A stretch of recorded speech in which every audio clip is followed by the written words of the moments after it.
Halo dan selamat datang di serayamotor.com. Kali ini ada dua mobil yang sama persis, tapi ini bukan cuma sama basisnya, tapi ini bener-bener mobil yang sama dengan isi yang berbeda. Ya, mau tahu mobil apa? Ya, ini dia.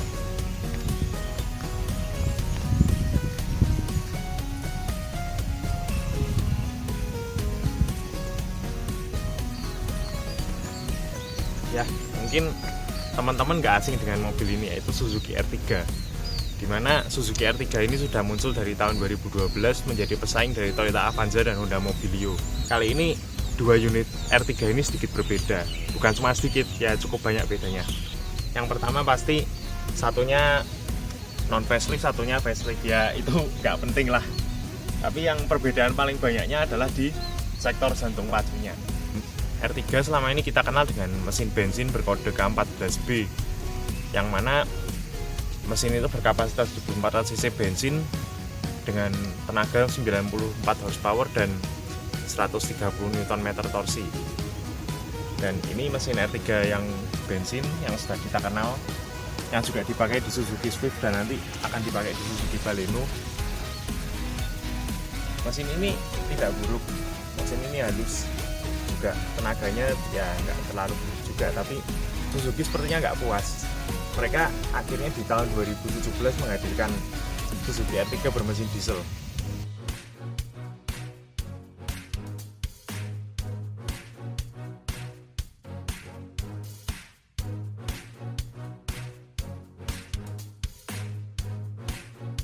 Ya, teman-teman mungkin bingung, apa ini mobil MPV kecil kok mesinnya diesel? Biasanya diesel itu kan kita kenalnya Toyota Kijang, Isuzu Panther yang gede-gede. Ini mobil kecil kok mesinnya diesel. Sebenarnya bukan hal asing lagi sih ini, karena ini dulu sempat ada Chevrolet Spin yang bermesin diesel juga. Dan ini sebenarnya unit yang sama dengan yang digunakan oleh Chevrolet Spin. Tapi perbedaannya adalah sistem diesel R3 ini punya satu, dia punya turbo VCT yang membuat tenaganya lebih besar, yaitu sekarang 90 horsepower dan torsinya 200 Nm, dimana di Spin dia torsinya cuma 170 Nm. Dan yang kedua, dia punya sistem hybrid.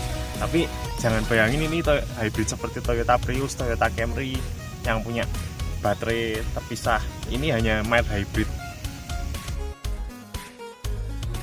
Apa itu mild hybrid? Sistem mild hybrid intinya bukan hybrid seperti yang punya baterai sendiri. Nah, kalau kayak gitu harganya nggak mungkin murah, karena harga mobil ini hanya berselisih sedikit dari Suzuki R3 bensin. Mild hybrid di Suzuki R3 diesel ini dia punya fungsi alternator yang juga berfungsi sebagai generator. Jadi dia bisa ngecas aki, sekaligus dia melakukan regeneratif braking, lalu powernya untuk supply ke tenaga mesin, walaupun ya kecil powernya, memang nggak terasa. Lalu selain itu mobil ini juga punya sistem start stop, yang dimana kita kalau melepas kopling dan masuk di neutral di lampu merah, dia akan mematikan mesin secara otomatis. Ya, R3 diesel dipasarkan di Indonesia hanya ada satu tipe, yaitu ZDI, dimana harganya dibanderol sebesar Rp219.500.000. Itu on the road Jakarta, bisa berbeda tergantung daerah. Dia juga diberi hanya satu pilihan transmisi, yaitu transmisi manual, dan belum ada transmisi maticnya, walaupun ada gosip yang beredar R3 diesel ini akan keluar versi maticnya tahun ini.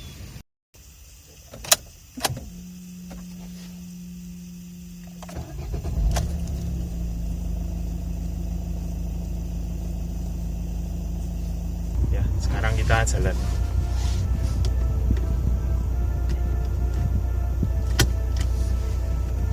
Ya, ini getaran mesin dieselnya cukup terasa, tapi nggak terlalu kasar kayak Innova lama atau Isuzu Panther.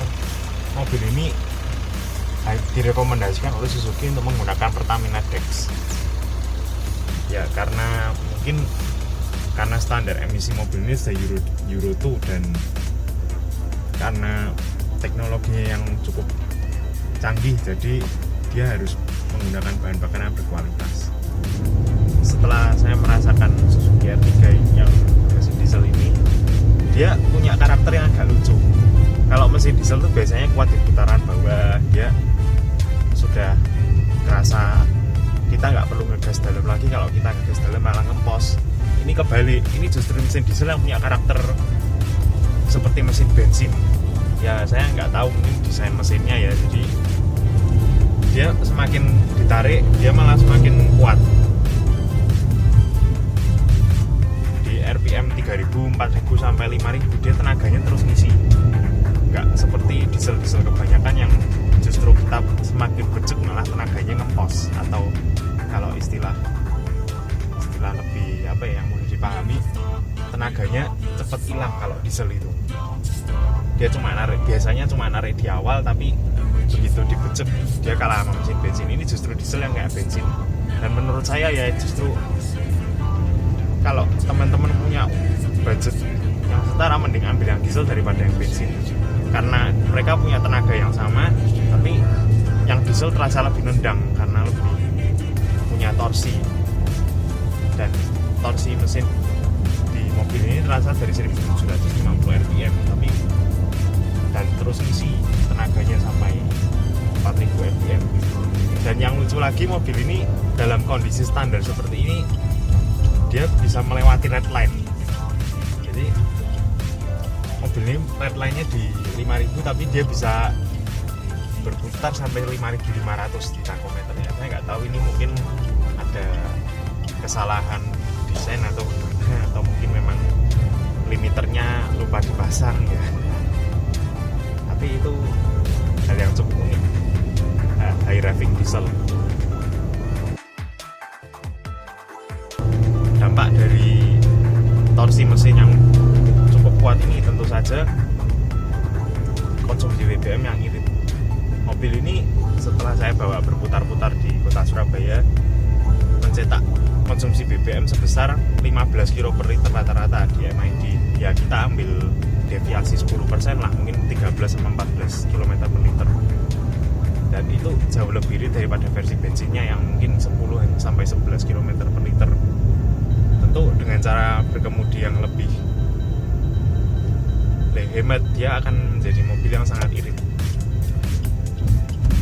Lalu apa kekurangan dari mobil ini? Ya, kekurangan dari mobil ini mungkin saya nggak perlu nyebutin tentang akomodasi, itu semua orang udah tahu, atau mungkin pengendaliannya yang kurang bagus. Tapi kekurangan dari mobil ini saya rasa di transmisi. Rasio transmisinya entah kenapa saya rasakan kurang pas dengan karakter mesinnya. Dia lompat antar gearnya agak terlalu jauh, bukan jarak shifternya, tapi rasionya agak terlalu jauh, sehingga bikin tenaganya kalau downshift terasa kasar di beberapa saat. Mungkin ya semoga saja Suzuki cepat mengeluarkan versi transmisi matic-nya.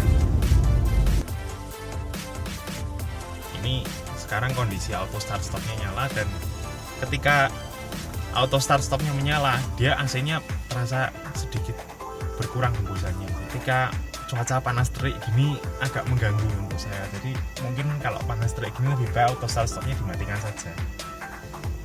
Ya, ini ada indikator yang menunjukkan bahwa auto start stopnya nyala, itu bisa dimatikan.